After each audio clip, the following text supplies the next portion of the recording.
Ngā mihi mai o hā kia koutou katoa, ko Naomi Toi Lalo ahau. Today in the kauta we are making a rich venison ragu with pappardelle pasta. Whakawirahia te kōhua ki te noni. Raua atu te miti tia.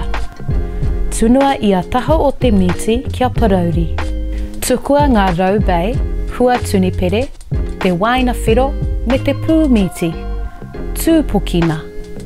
Tunua mo te toru me te haurua haora. Mo te kīnaki āta tunua te aniana, kāroti, rikiroa me te hiriwi kia ngohe ngohe.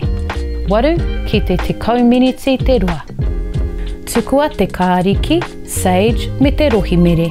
Whakatāwaratia ki te tote me te pepa. Waiho ki te taha. Kia tunua te miti mo te toru haora me te haurua, ka tā ngohe ngohe te miti.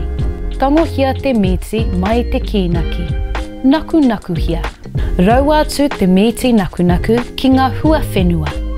Whakawirahia. Tukuna te poehu parawa me te ranu tōmato. Āta whakaranu ngā kai katoa. Tāhorotia atu te wairanu miti tia. Whakaitihia te pāmahana. Tunua anō mo te 20 ki te 30 miniti. Tunua te parawa rimurapa e ai ki ngā tohu. Whakaranuhia te parawa rimurapa ki te tiutia me te paku o te wai. Raua atu te pāhiri. Ruia te tihi parmesan hei kīnaki.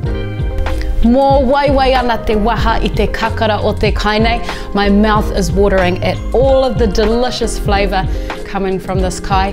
Venison ragu with pappardelle pasta, mauri ora e te whānau.